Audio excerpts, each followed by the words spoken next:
Hello दोस्तों, ये रिश्ता क्या कहलाता है कि आज के एपिसोड में हम देखेंगे कि विद्या अकेले ही बर्तन घस रही रहती है कि उसकी मदद करने दादी साहब और अभीरा पहुंच जाते हैं ये बोलकर कि हम आपको अकेले बर्तन कैसे घसने दे सकते हैं, तो हम भी आपकी मदद करने के लिए आए हैं। वहीं पर दादी साहब ये सब बोल नहीं पाती है तो अभीरा उनको छेड़ती है कि दादी साहब क्या आप भी कितना डरती है।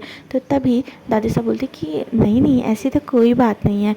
और तभी विद्या बोलती है कि हाँ, ये तो मेरी एक भी बात नहीं सुनती है, क्योंकि जब भी मैं बोलती हूँ ना, इन्हें पता है तुम्हें अभीरा, मैं बताती हूँ कि जब भी स्कूटी से ये जाती है ना तो कभी भी लेफ़्ट नहीं लेती, हमेशा राइट लेती है। और इसका रीज़न दादी सा देती है कि क्योंकि मैं हमेशा राइट होती हूँ करके। और वही तीनों हम देखते हैं कि बर्तन घसने के लिए लग जाते हैं, पर विद्या और दादी सास की लड़ाई हमेशा की तरह ख़त्म ही नहीं होती है। तभी अबीरा बोलती है कि हमें क्रिश के एंगेजमेंट में चले जाना चाहिए।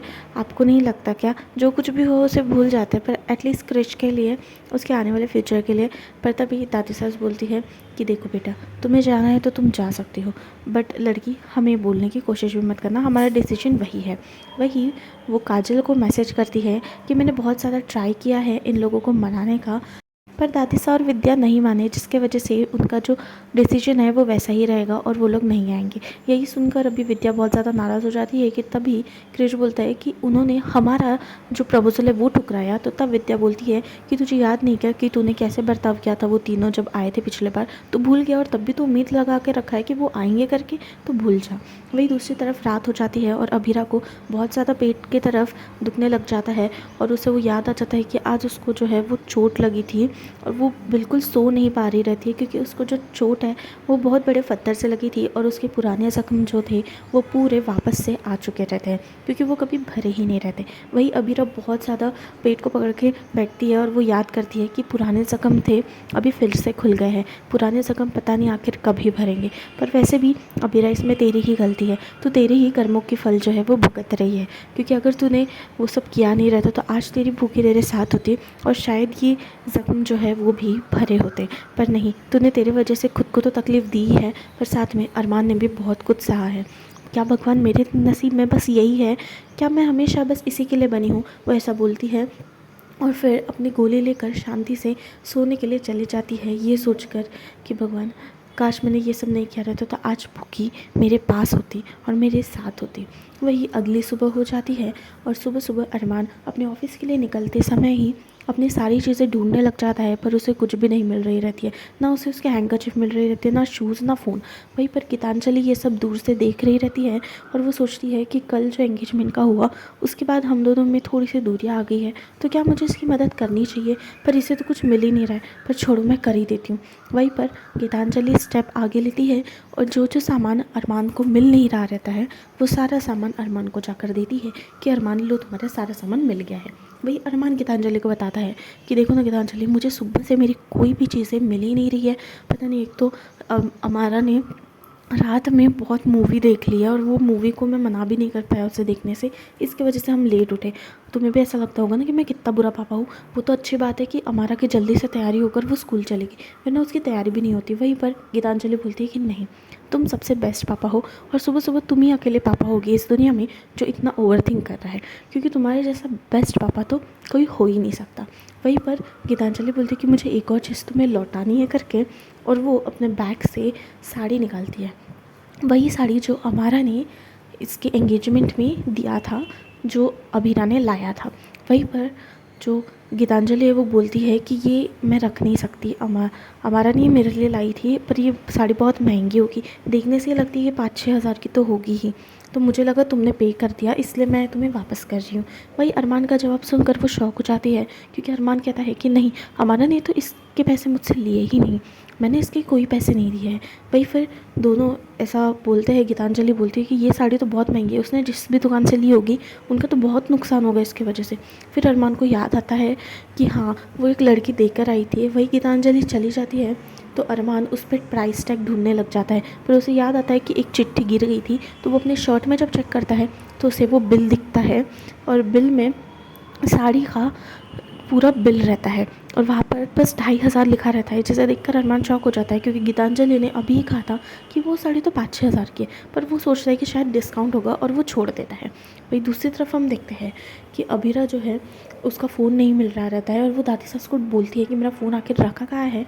तभी विद्या बोलती है कि उनका फ़ोन का चार्जिंग ख़त्म हो गया था, तो तेरे फ़ोन का उन्होंने गेम खेल लिया और साइलेंट पे रख दिया, जिसके बाद उनको अभी फ़ोन ही नहीं पता है क्योंकि दादी साहब कुछ जवाब ही नहीं देती है, बस शांति से बैठी रहती है। पर वही हम देखते हैं कि दादी साहब और विद्या जो है वो दोनों लड़ने लग जाती है। वहीं पर अबीरा बहुत परेशान होती है कि मेरे क्लाइंट्स का फ़ोन आएगा, प्लीज़ मुझे मेरा फ़ोन वापस चाहिए करके।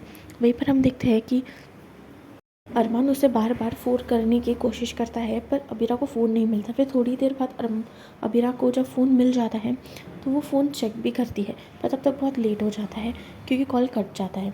वहीं पर अरमान ये सोचता है कि आखिर ये क्लाइंट फ़ोन क्यों नहीं उठा रही, और जब वो फ़ोन उठाने जाती है तब ही दरवाजे पर कोई आता है जिसकी वजह से वो रुक जाती है। और दरवाजे पर और कोई नहीं, संजय रहते हैं जो क्रिश के पापा रहते हैं। वो फिर से इन्हें मनाने के लिए आ जाते हैं। वहीं पर सबसे पहले तो वो परमिशन मांगते हैं कि क्या मैं अंदर आ सकता हूँ करके, पर तभी दादी सास नहीं बोल देती है और वो ये बोलती है कि क्या इसे भी पुद्दर हाउस जैसा तुम्हारा घर बनाने आए हो। ये बात सुनकर अब संजय जी बोलते हैं कि नहीं मासा, आप मेरी एक बार बात तो सुन लीजिए। मैं ऐसा कुछ भी नहीं करना चाहता हूँ, मैं बस आप लोगों को क्रिश की एंगेजमेंट में बुलाना चाहता हूँ। अगर आप आओगे तो हमें बहुत अच्छा लगेगा क्योंकि पुद्दर हाउस में कोई भी आपके आशीर्वाद के बिना नहीं हुआ है। वहीं पर दादी सास इस बात से बिल्कुल खुश नहीं होती है। तो वही अबीरा बोलती है कि आप क्यों आना है, आपने तो देखा है ना कि क्रिश का कैसा बर्ताव है। वहीं पर संजय उनसे माफ़ी मांगते हैं और वो ये भी बोलते हैं कि मैं क्रिश से भी बोलूँगा आपसे माफ़ी मांग ले, पर प्लीज़ आप लोग आए उसके एंगेजमेंट में। और ये बोलकर वो वहाँ से निकलने की कोशिश करता है और वो हाथ भी जोड़ते हैं कि प्लीज़ आप आइए। तो वही दादी साहब बोलते हैं कि हम सोच के बताएंगे। वही दूसरी तरफ अरमान अपने स्टेशन पर रहता है और स्टेशन पर उसे अबीरा का एक अननोन नंबर से फ़ोन आता है और वो अननोन नंबर और किसी का नहीं अबीरा का रहता है, पर वो नहीं उठा पाता है क्योंकि उसका बॉस और फ्रेंड आ जाता है, जिसकी वजह से वो काम में बिज़ी हो जाता है। अभी हम देखते हैं कि अबीरा जो है वो बार बार ये सोचने लग जाती है कि आखिर ये कौन यूज़र है जो मुझे फ़ोन तो कर रहा है, पर जब मैं उसे कॉल बैक कर रही हूँ तो तब रिप्लाई ही नहीं कर रहा है। तो उसे लगता है कि शायद उसका कोई क्लाइंट हो। वही दूसरी तरफ अरमान जो है वो फ़ोन उठाने की बहुत कोशिश करता है, पर वो बिज़ी हो जाता है, जिसकी वजह से अपने काम में ध्यान देते वक्त ही वो उस अननोन नंबर पे मैसेज करता है कि मैं अमारा का पापा हूँ और उसने जो कुछ भी साड़ी आपसे ली थी उसका मुझे पेमेंट करना है करके। वहीं पर अबीरा इस बात से बहुत खुश हो जाती है कि फाइनली अब अबीरा को पेमेंट मिल जाएगा और वो उसका इलेक्ट्रिसिटी का बिल आराम से भर पाएगी बिना किसी टेंशन लिए। वही वो उसके पापा से बात करना चालू करती है कि तभी हम देखते हैं कि अरमान अपना रेडियो चौकी तो चला ही रहा रहता है, पर उसके अलावा वो ये जाने बिना कि वो अबीरा से बात कर रहा है, वो बस अमारा की दोस्त से बात कर रहा है ऐसा समझकर उससे बात करने लग जाता है कि आपने जो कुछ भी लेटर लिखा उसके लिए भी मैं बहुत ज़्यादा थैंक यू बोलता हूँ। और यही देखकर हम देखते हैं कि अबीरा और अरमान जो है वो दोनों एक दूसरे से बात करने लग जाते हैं। वही अबीरा को भी अरमान की कंपनी बहुत पसंद आती है और अरमान को भी अबीरा की कंपनी बहुत ज़्यादा पसंद आती है। तभी अरमान को जो लेटर रिसीव हुआ था अबीरा से, जो अबीरा ने अमारा के लिए लिखी थी, तो वही वो अब उसे थैंक यू बोलने लग जाता है कि थैंक यू, आपने वो जो भी लेटर लिखा था उससे मेरी बहुत हेल्प हुई है। वहीं पर जो अबीरा है वो बोलती है कि कोई बात नहीं, पर आपकी बेटी जैसी बेटी मिलना बहुत ज़्यादा नसीब वाली बात होती है। वहीं पर अरमान को ये बात बहुत अच्छा लगता है और अरमान बोलता है कि ये जो कोई भी है ये बहुत ज़्यादा अच्छी है करके। वहीं पर अबीरा बोलती है कि आपको बहुत नसीब से मिली है ऐसी लड़की, और वैसे भी जो आप प्राइस मुझे पूछ रहे हैं, क्योंकि अरमान उससे प्राइस पूछता है कि कितना भेजना चाहिए अमाउंट, तो तभी अबीरा स्कैनर भेज देती है और बोलती है प्राइस की टेंशन मत लीजिए, क्योंकि अरमान को लगता है कि ये साड़ी तो बहुत महंगी है पर ये 2,500 में क्यों दे रही है। तो तब अबीरा कहती है कि प्यार से ली हुई कोई भी चीज़ का मैं उस पर टैग कैसे ही लगा सकती हूँ। वहीं पर अबीरा उसे रिव्यू करने की भी मांग करती है कि मैं एक साइट भेज रही हूँ, आप प्लीज़ रिव्यू कर दीजिए, बहुत हेल्प होगी। वही अरमान सोचता है कि ये तो बहुत ज़्यादा अच्छी निकली है और इसके लिए रिव्यू तो मैं कर ही सकता हूँ, एटलीस्ट मैं इतना काम कर सकता हूँ। पर जब वो रिव्यू के लिए जाता है तभी उसे कॉल आ जाता है गीतांजलि का, और वो ये बोलते हैं कि अमारा कहीं भी नहीं मिल रही है। वही वो चालू शो मत छोड़ने की बात करता है, जिसकी वजह से उसका फ्रेंड नाराज़ हो जाता है, पर अरमान वहाँ से निकल जाता है। वही दूसरी तरफ अबीरा जो है अभी तक अरमान के रिव्यू का वेट कर रही रहती है फ़ोन ओपन करके, कि तभी उसे अरमान गुप्ता का फ़ोन आता है, उसके क्लाइंट का।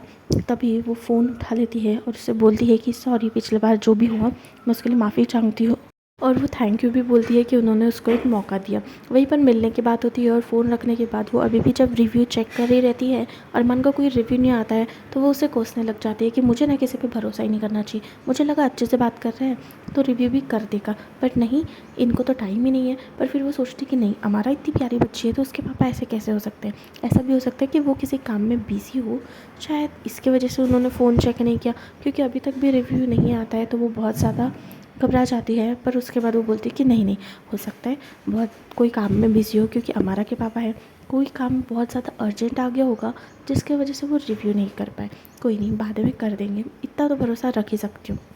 वहीं दूसरी तरफ अरमान बहुत घबरा जाता है और वो फिर से पूकी को खोना नहीं चाहता। इसकी वजह से वो पूरा मार्ट जो है वहाँ पे जाके चेक करता है और वहाँ पर काउंटर पे जो बैठा रहता है उसको भी चेक करता है, उसको पूछता है। तभी वहाँ पे बहुत सारे बॉक्सेस रहते हैं और ये सारे बॉक्सेस को देख के उसे अपना पास्ट याद आ जाता है, जहाँ पर पूकी जो है वो ऐसी किसी डब्बे में रहकर गुम हो गई थी। अरमान कहता है कि नहीं पूकी, मैं तुम्हें फिर से खो नहीं सकता, और वो हर एक बॉक्स जितने भी वहाँ रहते हैं मार्ट में सारे चेक करता है। तो वहाँ का जो वर्कर रहता है वो उसे बोलता है कि आप हमारा सेल जो है, आप हमारे जो सामान है वो ख़राब कर रहे हो करके। पर फाइनली अरमान को एक बक्से में पूकी जो है वो छुप कर मिल जाती है। और उसके बाद हम देखते हैं कि मारा जो है वो बहुत ज़्यादा घबराई हुई रहती है और वो रो रही रहती है और वो सॉरी भी बोल रही रहती है कि मैं ऐसे स्कूल से आ गई। पर तभी अरमान उससे पूछता है कि क्या हो गया, तुम ऐसे स्कूल से क्यों आ गई, क्या तुम्हें कहीं लगी है। तो उसको हमारा बोलती है कि नहीं लगी है मुझे कहीं पर भी, पर मुझे बस घर जाना है। वही अरमान ये देख कर थोड़ा सहम जाता है और वो कहता है कि क्या तुम्हें कुछ और चाहिए। जिसे सुनकर अमारा बोलती है कि नहीं, मुझे कुछ नहीं चाहिए, और अरमान बोलते हैं कि चलो हम आइसक्रीम खाते खाते घर जाएंगे। वहीं दूसरी तरफ विद्या खाना बनाने के लिए कुछ ढूंढ रही रहती है, खाना बनाने के लिए, पर फ्रिज में कुछ भी सामान नहीं रहता है, जिसकी वजह से उसे कुछ भी बनाने के लिए नहीं मिलता है। वहीं पर वो देखती है कि अभी उसके पास जो भी उसने जमा किए हुए पैसे थे वो भी ख़त्म हो चुके हैं और वो डब्बे में जब देखती है तो उसे बस 20 रुपये मिलते हैं। वही दादी सा जो है वो वहाँ पे ही ये सब देख रही रहती है और वो विद्या को रोकने की कोशिश करती है कि मार्केट से सब्जी ना लाए। तभी वो विद्या से पूछती है कि आखिर वो कहाँ जा रही है। तो विद्या उससे बताती है कि सब्जियाँ ख़त्म हो चुकी है, पर माँ साहब टेंशन मत लीजिए, मैं टिंडे की सब्ज़ी नहीं लाऊंगी करके। और वहीं पर दादी साहब बोलती है कि नहीं विद्या, सब्जी की कोई ज़रूरत नहीं है, वैसे भी दाल चावल के साथ अचार ही अच्छा लगेगा। पर वही विद्या बोलती है कि मासा अब अचार भी ख़त्म हो चुका है, और उन्हें फिर रियलाइज़ होता है कि उनकी जो सिचुएशन है वो बहुत ज़्यादा वर्स है।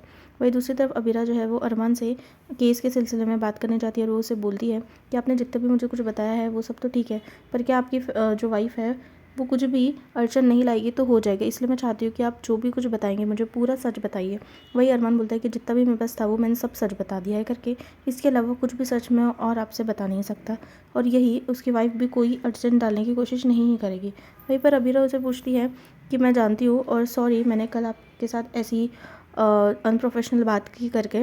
और फिर उसे याद आ जाता है कि उसे पे करना रहता है, तो वो अरमान को बोलती है कि क्या वो अभी उसे 25,000 दे सकता है। पर तभी अरमान बोलता है कि कल आपका जो भी बिहेवियर था उसके हिसाब से मैं आप पे ट्रस्ट तो नहीं कर सकता, एक बार केस कोर्ट में चला जाए, फर्स्ट हियरिंग हो जाए तो उसके बाद ही मैं आपको फर्स्ट पेमेंट कर सकता हूँ।